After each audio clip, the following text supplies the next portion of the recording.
KFC News. News Talk 610 AM and 102.1 FM. KVNU. 4:05 in for Bill Walter, or Will Feel Right, with your KVNU News update. It's brought to you by Whole Tree Care. Well, firefighters said they were able to save most of Highland High School in Pocatello after an early morning fire. The Pocatello Fire Department reported around 9 a.m. this morning that the fire had been contained to the D wing of Highland High School and that the school's other 4 wings suffered only light smoke damage. Shane Groh, Pocatello Fire Department Assistant Chief of Operations, told the Idaho State Journal that they wish that they could have saved the entire school, but they feel good that they had kept the fire from spreading to the other wings. Groh said flames gutted the D wing, where school's cafeteria and gym are. Groh said the rest of Highland is likely ready for students and teachers and administrators to return once inspections are done to make sure that there's no underlying structural issues. He said the state fire marshal and Bureau of Alcohol, Tobacco, Firearms, and Explosives will now be investigating the cause of the fire.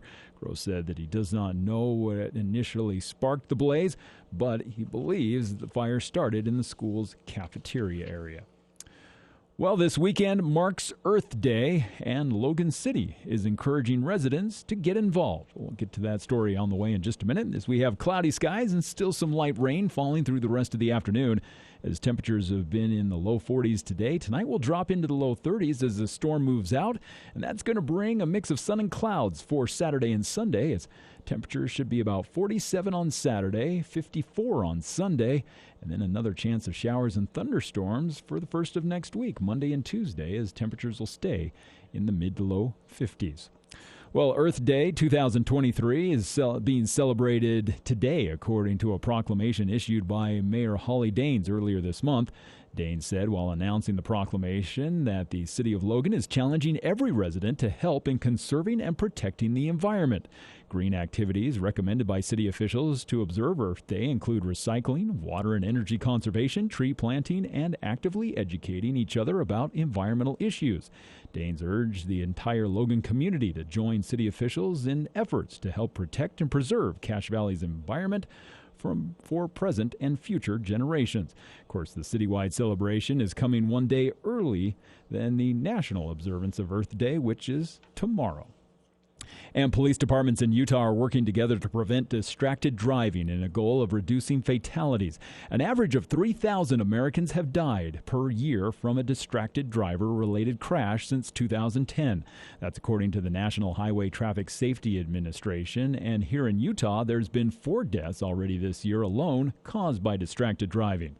Now, the National Highway Safety Administration says imagine driving an entire football field with your eyes closed. They note that if you look at your phone for 5 seconds while driving 55 miles an hour, that's about the length that you're driving without paying attention. Using your phone takes a combination of physical, visual, and mental attention, making it the ultimate distraction. Get more on these and other stories at CacheValleyDaily.com. I'm Will Feelwright with your KVNU News Update. My hearing started to go right around the same time my wife started naming off all the upgrades she wanted done on the house. I figured it was selective hearing. To be honest, I was actually pretty upset when it was suggested that I might need hearing aids, but ultimately I knew it was time for a change. At Cache Valley Hearing and Audiology, we can help you regain the confidence that you're hearing life the way it was meant to be heard. Bring back what you've been missing. Bring back Cache Valley Hearing and Audiology. Visit CacheHearing.com for details.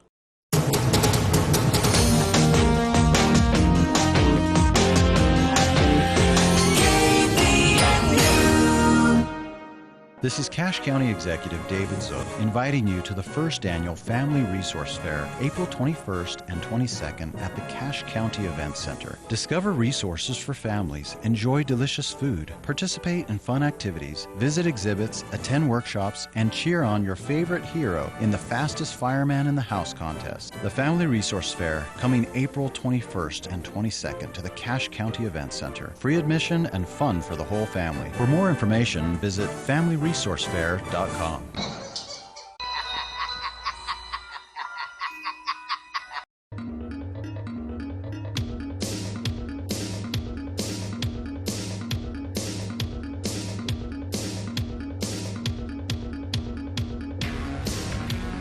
Get the Welcome back to the For the People movie show with Andy Morgan of AndyAtTheMovies.com. Special extended edition. This Get the Funk Out Prince bat dance. I can see what you're doing now. This is just a little tribute to... You're taking us back to 1990, 89, I'd right? forgotten that Prince did the whole soundtrack. And the reason I'm doing this is I was telling Andy, I watched... I couldn't sleep. Well, actually, dog woke me up, and I couldn't get back to sleep. So I ended up watching all of Batman Returns. I hadn't seen it. Okay. I saw it one time in the theater, hated it, and I never saw it again. And I watched it again last night, and it's not better than I remember, but there were highlights I didn't remember. You know, some funny stuff and some dark stuff. And Danny DeVito's actually pretty good as a villain. We should do this. We should look at... So what is it? It's 2003. We should go back. Well, that's why it's coming up. It's 20 years old. Yeah, I was going to say this year. So that's why HBO. Yeah, Max 93. I remember that because I went and saw it at the drive-in. So let's do this. Let's just really quick before we dive into some other things, just for a trip down memory lane. I'm going to go back for the next past, I don't know, 10, 20 years, and I want to talk about not what talk about, but let's just revisit the movies that were the big movies in 2013. What? And I'm going to tell you these. I'm going to tell you these 5 movies. The top. I'll do the top 10. I'll tell you these top 10 movies of 2013. Okay. And it doesn't feel like these have been gone for 10 years. That has been 10 years. So the first one, the highest grossing movie of 2013, was Iron Man 3. Oh wow. Number 2 was The Hunger Games: Catching Fire. Yeah. Number 3 was Despicable Me 2. Apparently, we moved on to 2 at that point. Number 4 was Man of Steel. Number 5... wow, that one seems a lot more recent than 10 years. Number 5, a movie that I think everyone forgot about, Monsters University. Yeah. Number 6... That was the first time everybody was like, so... Pixar can't do no bad. Yeah, they're like, all right. Hey, guys, was this up there with Cars 2? Yeah, this is... Number 6 is Frozen. Number 7 was Gravity. Number 8 was Fast and Furious 6. Number 9, Oz the Great and Powerful. There's a forgettable movie. Yeah. And number 2 was Star Trek Into Darkness, which I still have issues with the title. It should have been Star Trek: Into Darkness, not Star Trek Into Darkness. Yeah. Because it made it like you're trekking into, Yep. That was 2013. Now, this will be really fun. So we're going to go back another 10 years, right? Jason, to when you and I were both 22 years old. No, I don't. 2003, the number 1 movie was Finding Nemo. I got it correct. I said Batman Returns was 20 years old. It's 30. Number 2, you ready for this? Number 2, Pirates of the Caribbean: The Curse of the Black Pearl. That was 20 years ago. There's another movie that was based on not a ride, but the ride name, where I was like, oh, come on, guys. And then they ended up being good. Do you know a quick aside on those movies? I didn't hate them. Could care less. I don't know what it was about. Maybe it's just the whole overall, like, what it's about and everything. I watched everyone, and I know everyone I know loved them and bought copies, and those are movies that I remember in the theater, like actually checking the time to see how much time is left. It has one of the most iconic... I just was not engaged in those at all. It has one of the most iconic, I think, scores of that will go down in movie history. Music. Hans Zimmer. Yeah. And Johnny Depp was funny. And he was. And they weren't bad. I think the first 2 were obviously way better. They ran out of steam. I felt exactly the same way about Patch Adams. Oh, man. Like, you're going to make some pirates. This isn't bad, but does everybody care? Well, here, speaking of does anyone care, the number 3 movie was The Matrix Reloaded. Oh. People were like, why didn't we just leave it unloaded? It's cool. They should have left that unloaded. Number 4, believe it or not, was the Lord of the Rings: The Return of the King. 5, Bruce Almighty. Number 6, this one cracks me up. This is 2003. This is 2003. Again, okay. Number 6, X2, X-Men United. Number 7, Elf. Number 8, Chicago. It's sad we have to remember that. Number 9, Terminator 3, Rise of the Machines. Remember that? When they were like, hey guys, We don't care what you think, but Claire Danes and the guy that looks like Jonathan Taylor Thomas need to be a thing. Yeah. Right? And I kind of ended up liking that movie a little bit. Oh, I'm sorry. Did I make you sad? No, I had fun in that movie. They brought back a little bit of that Arnold in the 80s action movies, Arnold. And that was kind of fun to see. And he's coming back for what is it? He says it's his last movie. I don't know. It's an action movie. Just so you know, too, number 10 was Bad Boys 2. But here's where it's going to get fun, right? Now we're going to go back another 10 years, 1993. I know you know what the highest grossing movie was in 1993 because it kind of set the stage for everything going forward. Jurassic Park, 1993. Oh. Followed by It's The Last Stand. Oh, okay. That it's coming up with Arnold in it. It's an action movie, and he says, "I'm too old. This is my last one." His last action movie? Yeah. Speaking of, so Jurassic Park, number 1 movie in 1993. The Fugitive, number 2. The Firm, Sleepless in Seattle, Mrs. Doubtfire, Indecent Proposal, In the Line of Fire, Aladdin, Cliffhanger, and A Few Good Men. Those are some iconic movies. I just listed. I mean, you know, with the exception of maybe Indecent Proposal and maybe In the Line of Fire. I mean, I guess Cliffhanger a little bit. So now we're going to go farther back. In the Line of Fire, that was also when you started to feel like Eastwood had a thing. You know, like he just wanted to be Dirty Harry again so bad. Well, so now we go back another 10 years to 1983. So I'm 9 years old now. I'm 9 years old in 1983. And the number 1 movie of 1983 was Star Wars Episode 6, Return of the Jedi. Do you know how much money it made in 1983? $247 million. Return of the Jedi? Yeah. 247.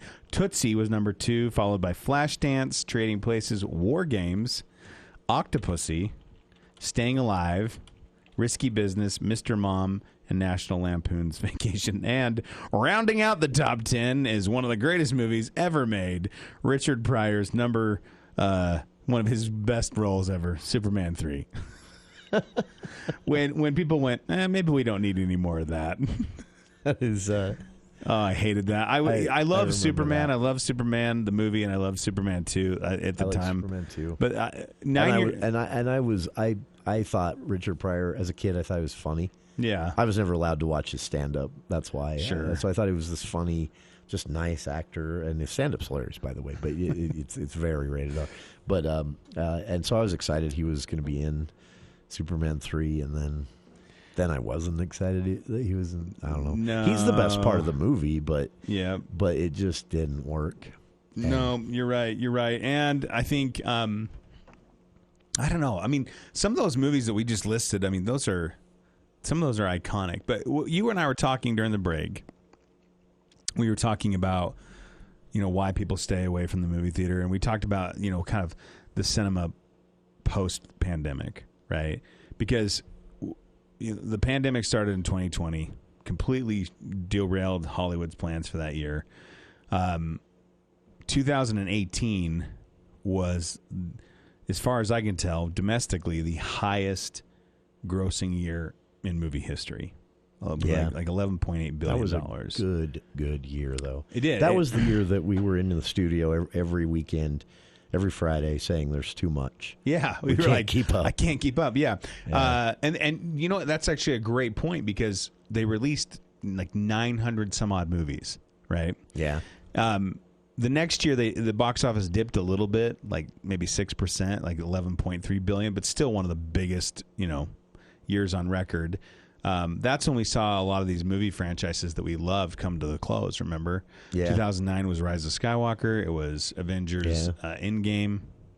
You know what I mean? So anyhow, it spread out. Luckily, you know, so they weren't all packed in. Right? Yeah, we summer movie. We got to say goodbye to the Avengers in the early summer, May or June. Then we said goodbye to our Star Wars family in December. Yeah, that was a big. But obviously the pandemic, shortened everything, and then it's been a little bit of a slog. I've always been curious what would have happened without the pandemic, because we were riding that wave, and waves crest. Yes. And so I'm curious if it would have been a slow decline to kind of where we're at now, audience numbers wise and box office wise. And as you've pointed out, things are okay. All these predictions about movie chains going under and all this, none of that's going to happen. But it is depressed where it was prior to the pandemic. It has been a slog because, they made what? Maybe 2 million, I think, coming out of the pandemic. 2 billion coming out of the pandemic. I mean, that's one of the worst box office years ever. Yeah. The year after that, they made 4 billion. And even the hits are coming in, smaller hits, dollars-wise, than 2018-19. And again, and here's something I should also point out, too, is the bubble burst. That every year since 2019, or every year post-pandemic, I don't know how many movies Hollywood planned to release in 2020, but in 2021 and 2022, it was about half of what they did in 2019 and 2018. So, really? Yeah, you're talking about maybe, I'm going to round up here just for the sake of arguments, but you're talking about, close to 1,000 movies a year in 2018, 2019, and then in 2021 and 2022, they only release 450 to 490 movies. Really? Mm-hmm. So the question begs is that because they're trying to take advantage of streaming? Is that because they're being cost conscious? Also, right? Was what they were doing in 17, 18, 19 unsustainable? I think that's a question, too. That's a question. Maybe that was just more than was realistically going to be the case at all times. And now things have settled back into a normal. Well, and when we talk about revenue, right? I mean, you look at last year's box office, 2022, and you're talking about a little over $7 billion. Yeah. Nobody's losing money, but that's like a lowest total since, probably, I don't know, 2001, 2002. Yeah. So it's not a huge. I mean, it's a difference. It's a noticeable difference, and then that has a tendency to affect things like a snake eating itself. When it comes to studio decisions, and so I still feel though that maybe this is confirmation bias on my part, and I just want this to be the case because I personally am so irritated with movie theater chains, and their lethargy. But I feel like it's not the content or the number of movies. It's the movie-going experience is not wowing people. Even if it's not bad, it's just what you expect. And I feel like they need to, chain owners especially, national chain owners, they need to be realistic about the fact that they have competition now that is viable and could take them. It hasn't, but it could. And so I think they need to realize they need to start. This needs to start being more of an experience. Remember when we were kids? Going to the movie was a night out. Your parents loaded up. They took you to dinner, and you went to the movie. And it was, and now it's become more of a thing you do in your free time when you have time or you've got 2 hours to kill. Unless there's a movie you're super excited about. Yeah, I don't think people explore as much. Maybe. Yeah, that's what I'm trying to say. I think I think and because people, of all the choices, they're taking fewer risks. Yeah, and so they're going to see what they know they'll like, and they're staying home. You nailed it. I mean, they know that they look at the year or a certain period of time, and they say, "Here are movies that I know I want to see in the theater." Yeah, and let's say it's probably less than 5. Yeah, because I've got myself doing this. Dungeons and Dragons almost didn't make my see in the theater list.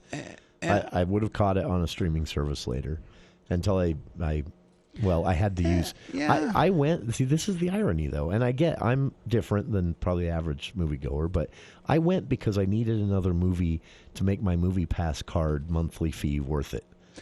And maybe I'd only seen one that month, and so I needed one more to.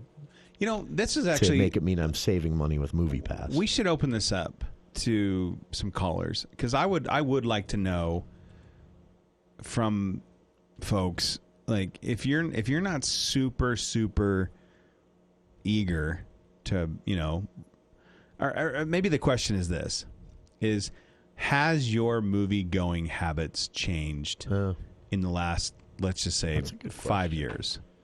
And if they have, why? Is it price? Is it quality?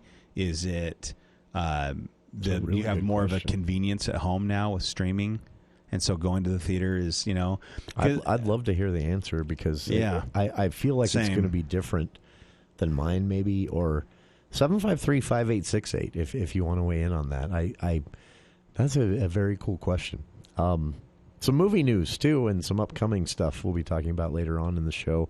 It's the For the People movie show, a special extended edition with Andy Morgan here in the studio, and we'll be back with more right after this.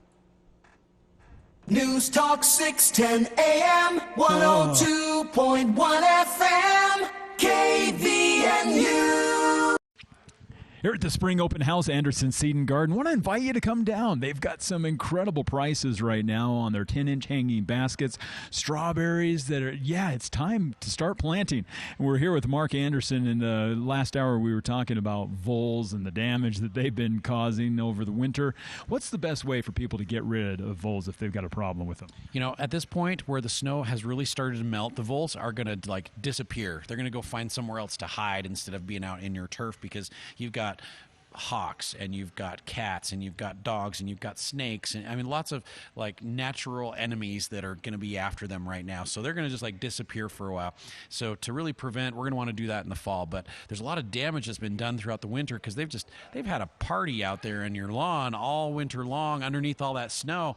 And so what we recommend is you rake the area that's been damaged. We're going to put just a little teeny bit of topsoil in there just to help kind of fill in the grooves and the damage that they've done. So just a little bit of topsoil just to rake over the top of those damaged areas.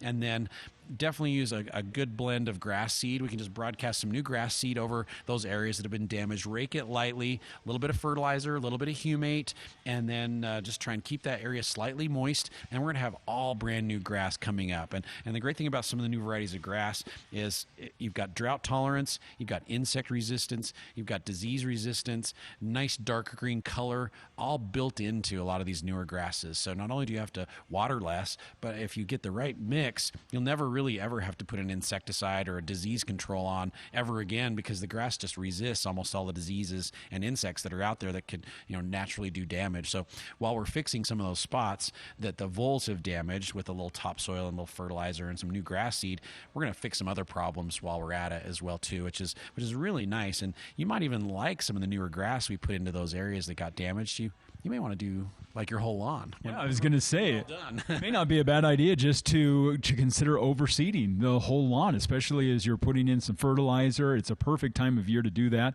Anderson Seed and Garden, their spring open house continues through this weekend. Stop on by. For your next anniversary, give her the gift of diamonds from S.E. Needham Jewelers. Diamond jewelry makes a woman feel cherished. She'll also be impressed with your fine taste. Choose from an extensive selection of diamond earrings, diamond pendants, diamond bands, and diamond bracelets. You can expect the best price every day of the year. No need to negotiate because we offer our best price up front with our exclusive integrity price guarantee. S.E. Needham's is known for quality jewelry for more than a century. Open Monday through Saturday, 10 to 7. S.E. Needham Jewelers, middle of the block, at the sign of the clock.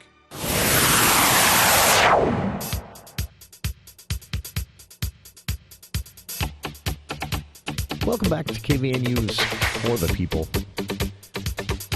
Andy requesting some listener feedback here, 753-5868. And Andy, producer says, have a caller on the line with an answer to the where are you at question you threw out there. We have with us Robert. Robert, your thoughts?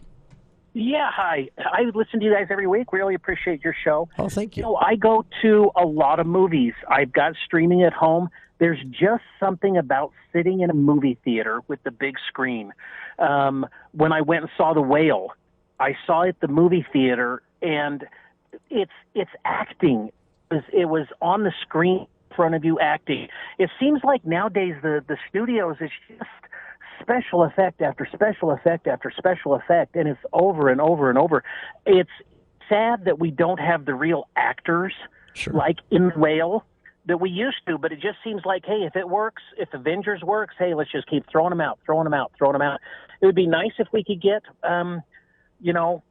back to, I don't know how to say it, just back to real acting instead of special effects all the time. But no, for my opinion, big screen is the only way to go, even if you're the only one sitting in the theater, which, trust me, on a Sunday afternoon here in Logan, Utah, you're sometimes the only one in the theater. Sometimes that can be fun, right? About the big screen. Oh, I prefer it that way, actually, unless it's an Avenger or something like that. Sure. That's, Robert, you touch on something there that I share the sentiment. I feel it's a different experience. I like anyone, I enjoy sitting at home on the comfort of my couch with my own big screen, smaller big screen, but big screen. And sure. And I can pause it if I need to get up and go get a snack. I can, that is a very pleasant experience for me. But there is something that you can't recreate at home about sitting in that theater seat. And what I love, Robert, about your comments is you kind of touch on something. It doesn't have to be a big Marvel movie premiere. That's fun in its own way. But this can also just be a random Sunday afternoon, and it's immersive, right? Sure. You're watching that movie and you're doing nothing else. That's it. That is, you are in the theater and you're engrossed in the theater. Sure. You're engrossed in the movie. You're not, oh gosh, the laundry's done. Let's go get the laundry and put it on pause. You're 2.5 hours, whatever it might be. Sure. So my vote is theaters always win over streaming. All right.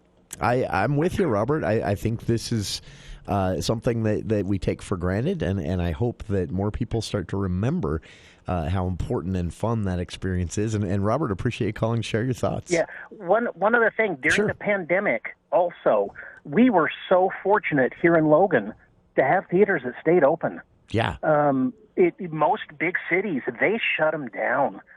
My brother Andy, who lived up in Seattle, he couldn't find movie theaters open. Sure. So we were fortunate that we had theaters that stayed open. So. Anyway, appreciate your show. Appreciate you guys. Thank you so much. Hey, thanks for listening. Appreciate you calling.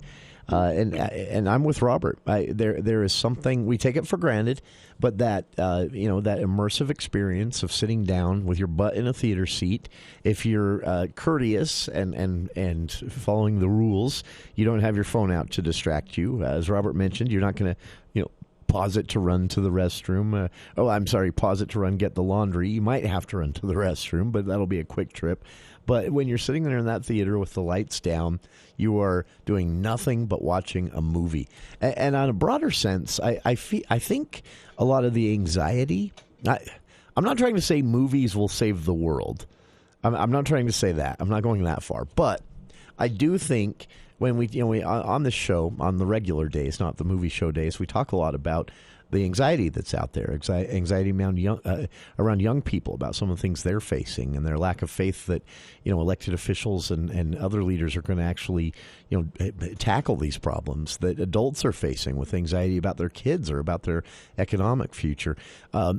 General anxiety of the state of our politics and public policy these days. It's weird out there, right?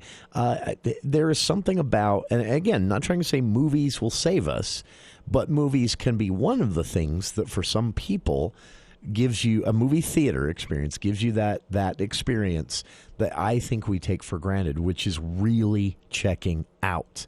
We all say we check out, but there are very few ways in which you really do check out.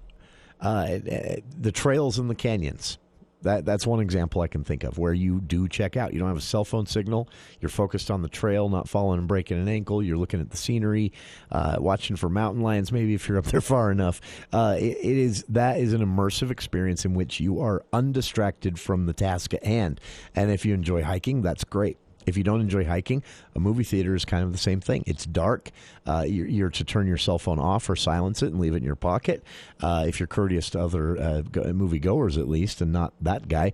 And you're doing nothing for 2 hours, 2.5 hours, but watching a movie. You don't get that same experience at home. It's too easy to be distracted, to hear the chime on your phone and look at a notification, to pause the movie and go, move the laundry along. That can be a fun thing to do. You can work a movie into a busy evening. And I love that. I do it often myself. But that experience of checking out for 2 hours, it's good for you.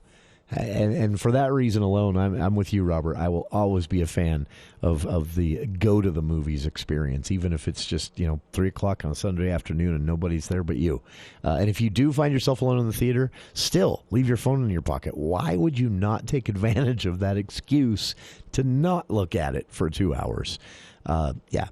Thanks for the call, Robert. We'll be back with more of the extended this week For the People movie show with Andy Morgan here with us after these Look at the News. This Look at the News with KVNU's Will Philwright.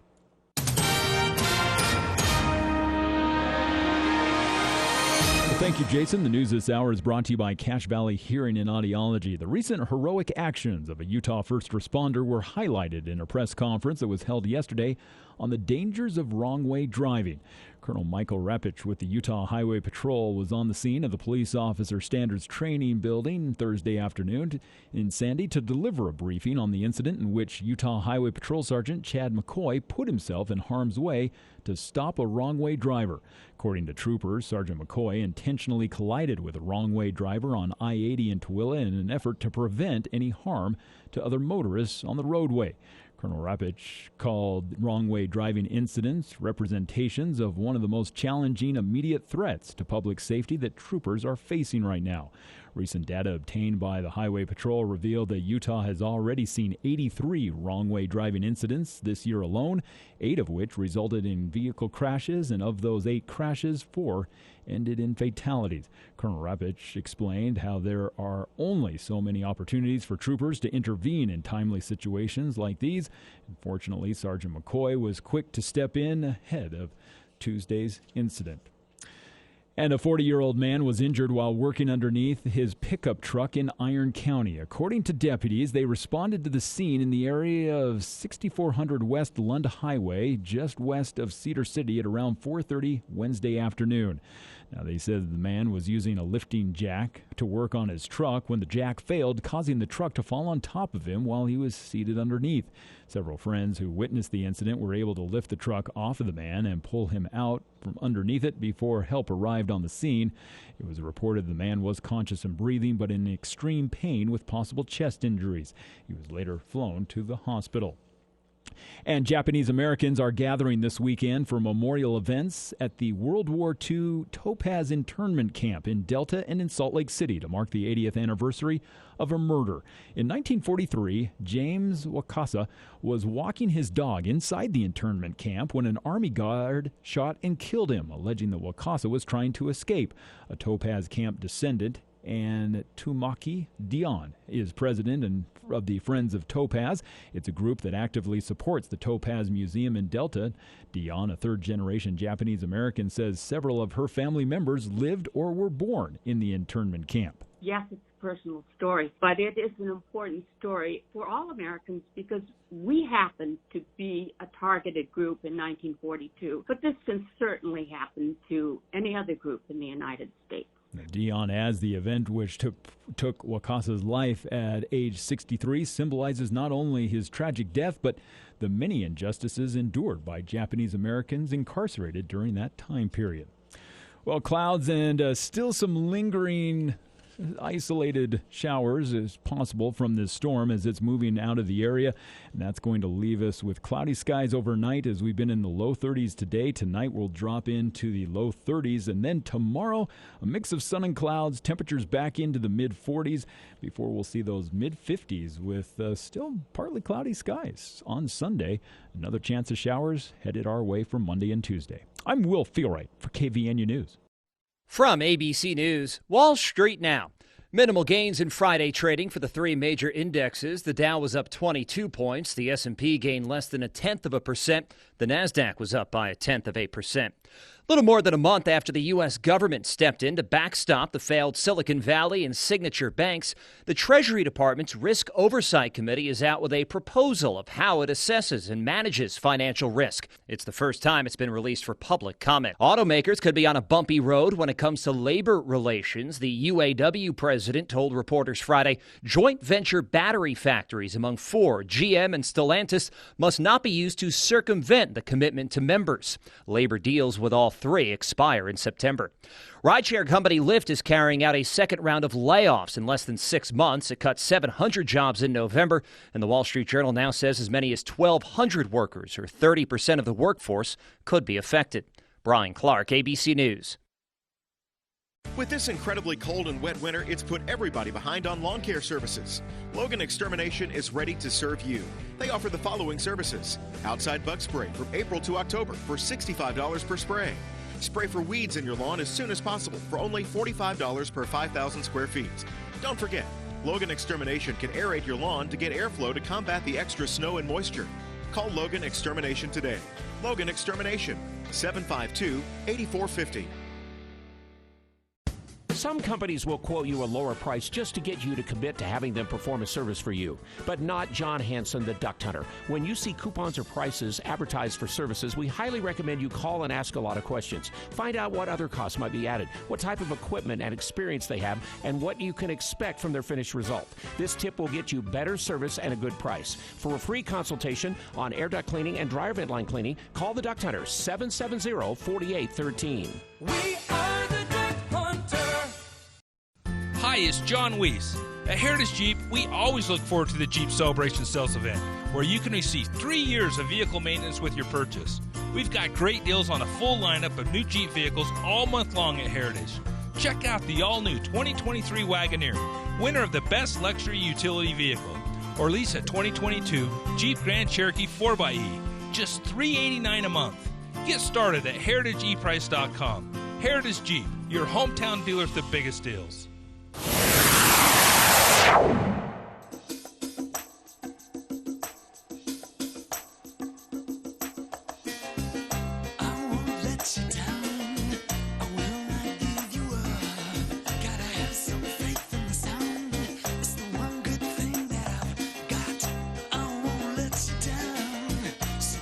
Welcome back to KVNU's For the People movie show, special extended edition, with Andy Morgan joining us here in the studio to talk everything. We've already covered some Star Wars, some movie news. I told Andy during the break that James Cameron, thinking about getting back into the Terminator business on the heels of the Avatar sequel being a big success, and but he doesn't want any killer robots. He wants to go either prequel or back in time as a sequel to the because of all the AI news that he's been reading. He says he wants to go tell that story, the rise of Skynet, and I don't know that that's going to be as exciting without the killer robots, man. Welcome to Terminator Nice Town. Yeah. I mean, I don't know what that... Yeah. Terminator 7 software development team. Like you know... I don't know you get them in the theater for that. I think they... I get what Hollywood wants to do from time to time. That reminds me of when Shane Black, who was actually starred in the original Predator, he was... he had a lot of success on Kiss Kiss Bang Bang. He did Iron Man 3... people were like, "Oh, hey, Shane Black's good," and then they're like, "Do you want to?" And he's like, "Look, why don't I redo Predator?" And it just did not. Yeah, it's actually not a terrible show, but I think one of the dumbest things about that movie is when the Predator shows up and they're like, "That's just little Predator." Here comes Big Predator. It reminds me of the Family Guy when it's like, remember when they're like, "Who can stop Jaws?" Bigger Jaws. And it just keeps getting bigger and bigger and bigger. So I don't know. I mean, here's my thing. I don't have a problem returning to beloved franchises. I don't. You give me every Alien movie all day long, I'll line up and go. Does that include Super Mario Brothers? Or is that an exception? No, I guess I'm talking. People are hating this movie, but crowds love it. Yeah, the audience. Crowds love it. Yeah. It's making a lot of money, but critics don't love it. Although, so I heard this was interesting. So some younger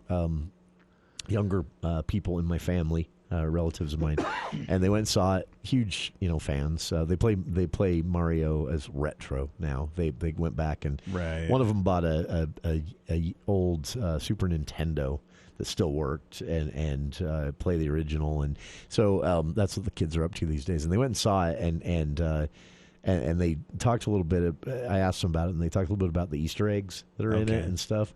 And then they just kind of moved on to another topic really quick. And so that to me was like the best review of that movie. Yeah. Like, even the people it's targeted at were like, we didn't hate it. There was this.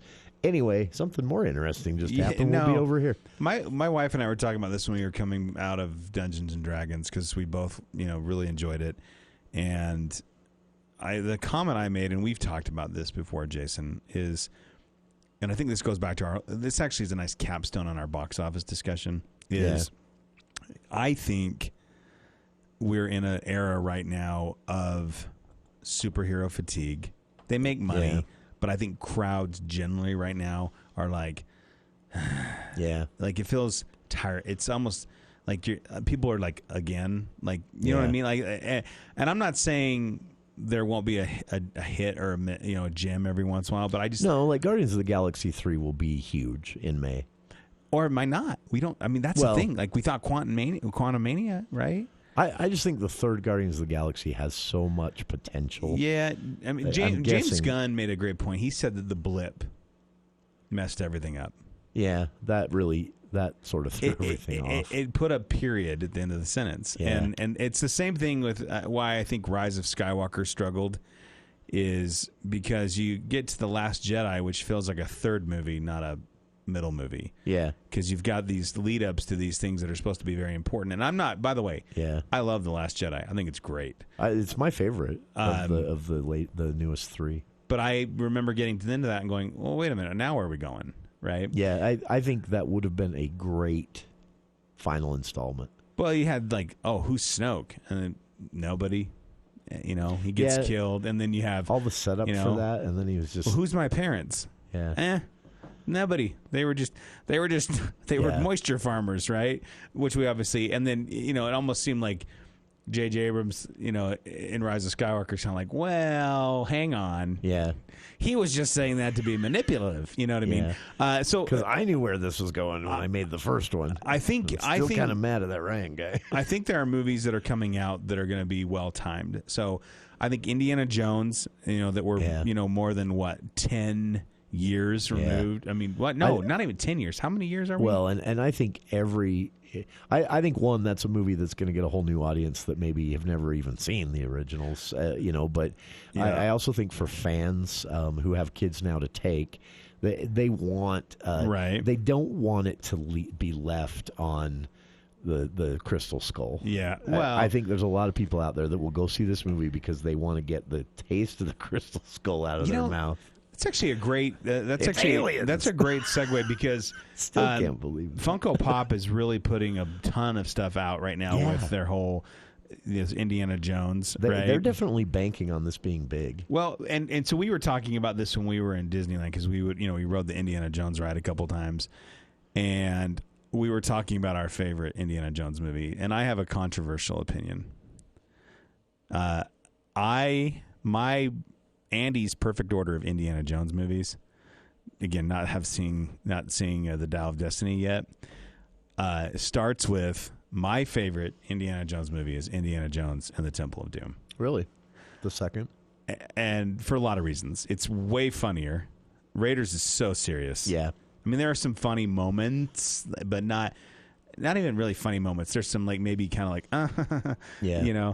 I don't love Marion as Indy's love interest. Yeah, that's one thing that drags that movie down. When she's in the basket and she's like, Andy, I was like, just let her go, man. Yeah, just don't stop it. It's okay. You could end all this.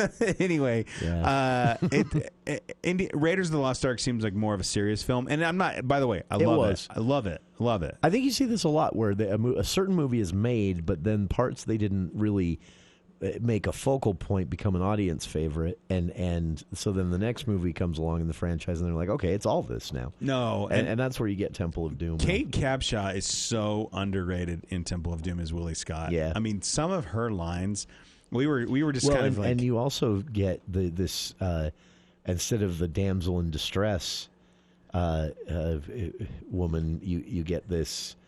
She's saving him a lot. Well, and I like that. But she is that dynamic kind of throws, and she's not like a tough lady like Marion's supposed to be. She's just a little smarter than him. My favorite is when they go down the the guy comes and tries to choke him out or whatever, and then they get their stuff and they go into that little secret passageway. You remember when Short Round's like, I think I'm stepping on fortune cookies.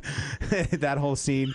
And I love it when they get stuck in there snakes. And they're yelling. They're snakes. yelling for her. They're like, Willie, and she's standing in front of the entrance, and she's been showered and clean, and she's in those nice silk pajamas, and she grabs the candle and she puts on a robe. And she goes, but I'm gonna get all dirty again. It's hilarious. Her dialogue is so funny, and then she's like, there are 2 dead people out here. There's gonna be 2 dead people in here if you don't hurry up. That honestly, so funny. I love that movie. The only part about that movie I don't like because it traumatized me as a kid is the monkey brains.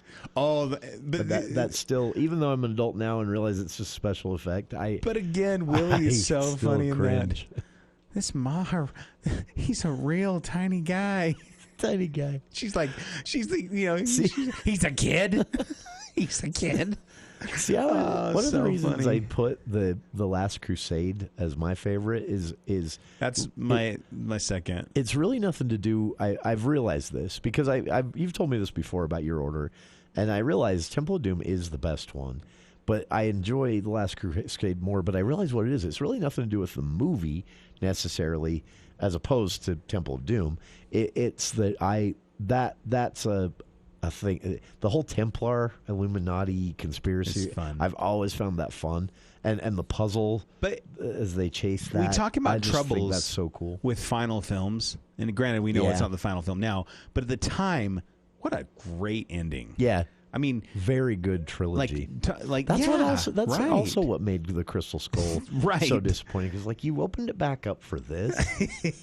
You know what should happen to you? What happened to all the Nazis in the first movie? That's what should happen to you, George. I watched it a couple, probably 6 months ago, and I didn't hate it. I didn't hate it when it was in 2008, but I thought it's better than when I remember seeing it in the theater. I liked it more because you mentioned that. I went and rewatched it. Yeah, and it's got some great action sequences. I don't mind the alien stuff.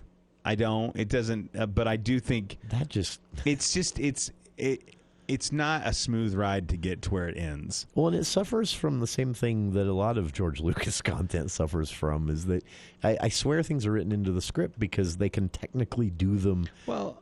Back at Skywalker Ranch. Yeah. And so it's like, well, you know what has to happen? A giant tornado. I am not a fan of bringing people back. Yeah. So, probably my least favorite thing about The Rise of Skywalker is the Emperor coming back. I'm like, come on, man. I thought that was a total cop-out. And so what I don't love about... I think you fix the Crystal Skull if you remove Mutt. Yeah. And you remove Marion, or you just have Mutt is a guy that's with him.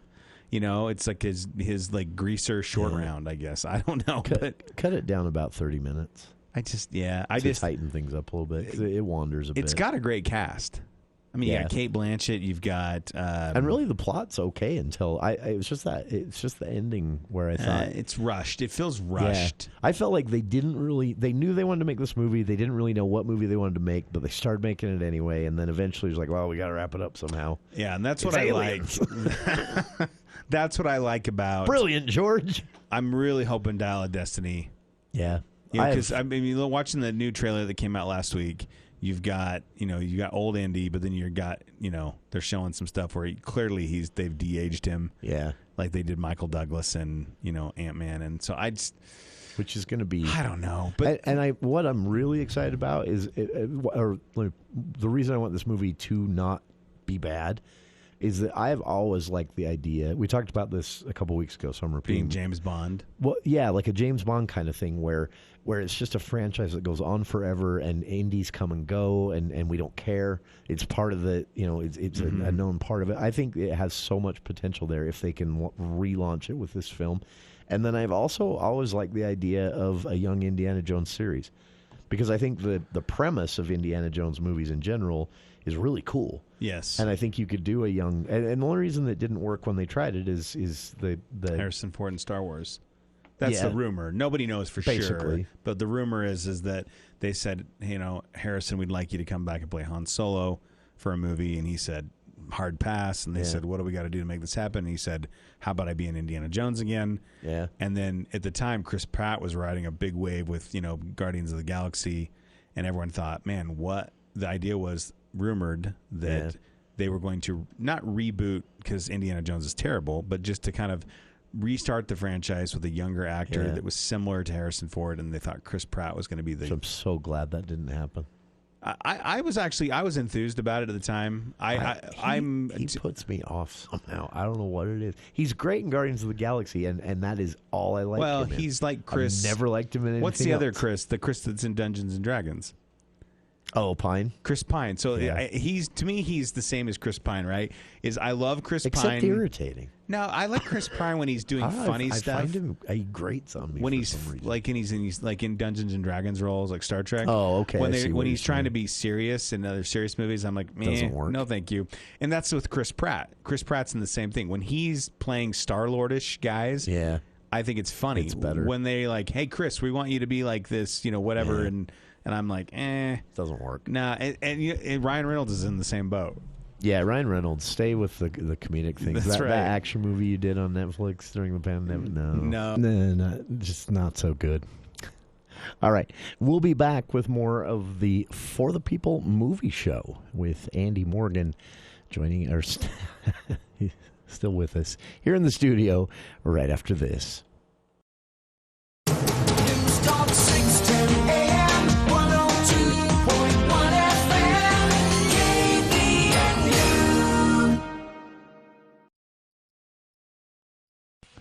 Live at the Spring Open House, Anderson Seed and Garden, 69 West Center Street, continues until 6 o'clock tonight and all day tomorrow. We're here with Mark Anderson, and I know one of the big sale items for the Spring Open House are your 10-inch hanging baskets that are on sale right now for $18.99, and nobody does hanging baskets like you do. And if you need proof of that, just look down Main Street during the summer months. They're gorgeous. Absolutely. And this is a special that we do just for our open house. And those 10-inch baskets, they're usually about $27. We've got them on sale for $18.99. So it's a great price.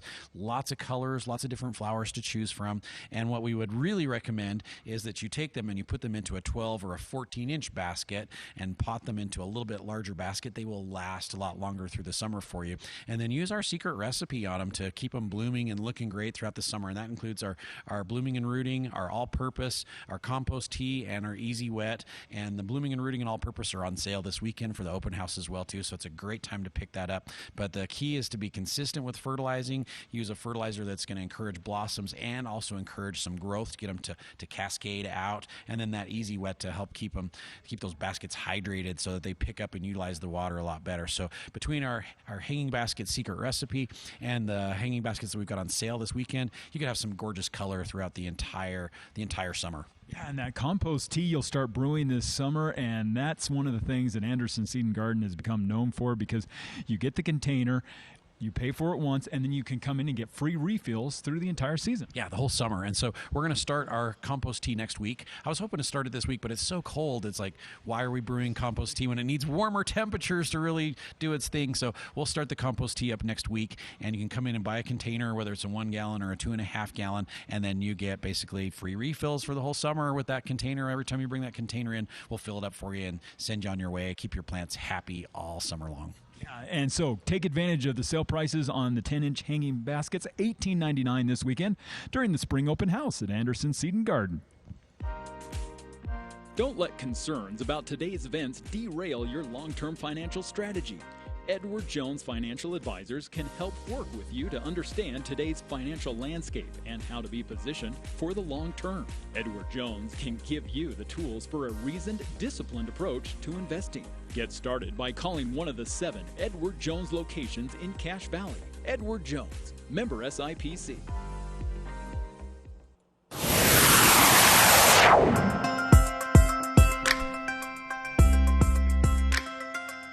That's it for hour 1 of today's show, but hope you'll stay tuned. Andy Morgan with us into hour 2. We'll keep the extended For the People movie show going. Talk about what you can get out and see new in theaters here in Cache Valley this weekend, and also a LA Times columnist with a horrible idea. He argues that because kids are glued to their cell phones and not going to movies as much, theaters need to lift the cell phone use ban, allow cell phone use during the movie. We'll talk about how wrong this man is and why this column should be burned with fire. That's coming up in hour 2 of the For the People movie show right after this here on KVN.